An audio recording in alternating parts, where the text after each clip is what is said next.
Shalom Bapak Ibu Saudara yang dikasihi Tuhan, dimanapun Bapak Ibu Saudara berada pada saat hari ini, kiranya damai sejahtera, sukacita, dan kekuatan dari Tuhan kita Yesus Kristus menyertai setiap kita dimanapun kita berada saat hari ini. Hari ini jumpa lagi dengan kami Yabes Community dalam acara Sukat, Suara Kasih Tuhan. Hari ini firman Tuhan terambil dari Filipi 2 ayat yang ke-5 dan ke-8. Demikianlah firman Tuhan.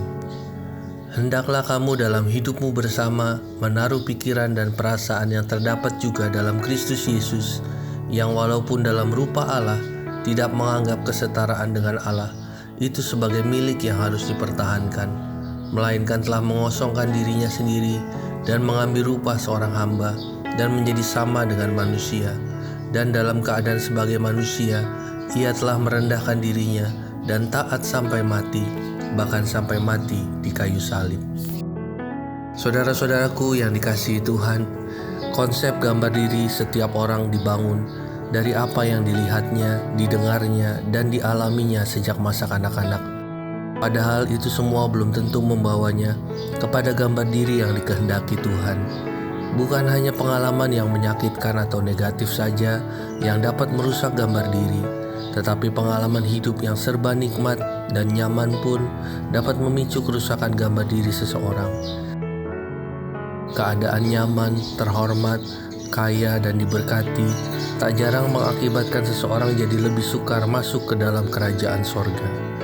Karena itu, kalau selama ini yang dipahami dengan memulihkan gambar diri adalah berusaha membantu mewujudkan apa yang dipahami sebagai keberhasilan secara duniawi, yaitu hidup yang berkelimpahan, dihormati dan diberkati secara materi, itu perlu dikoreksi.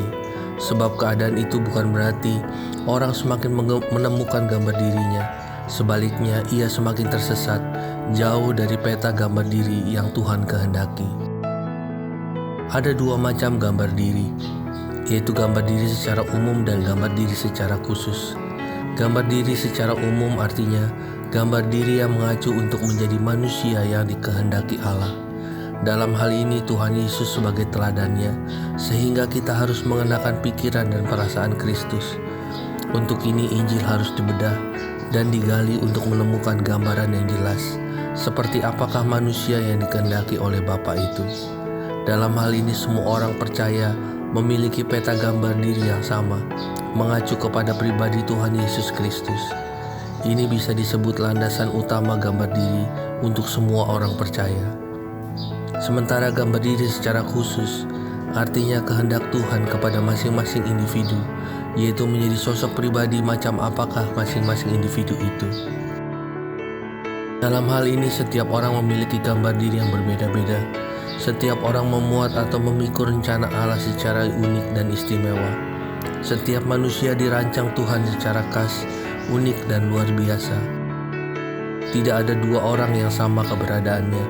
Sesuai dengan keberadaannya tersebut, Tuhan memiliki rencana untuk dapat digenapi pada masing-masing individu. Di sini nyata kebijaksanaan Tuhan, sekaligus kreativitasnya, menciptakan manusia dengan keberadaannya yang bermacam-macam modelnya. Kita perlu berusaha menemukan gambar diri umum dan khusus itu, agar kita dapat menggenapi rencana Allah dalam hidup kita. Kita memikul rencana Allah yang istimewa, sehingga kita perlu menemukan gambar diri kita di dalam Kristus Yesus Tuhan. Saudara-saudaraku yang dikasihi Tuhan, kiranya renungan yang singkat ini dapat memberkati Bapak Ibu dimanapun Bapak Ibu berada, sehingga gambaran diri Kristus semakin serupa di dalam kehidupan kita. Tuhan Yesus memberkati. Shalom.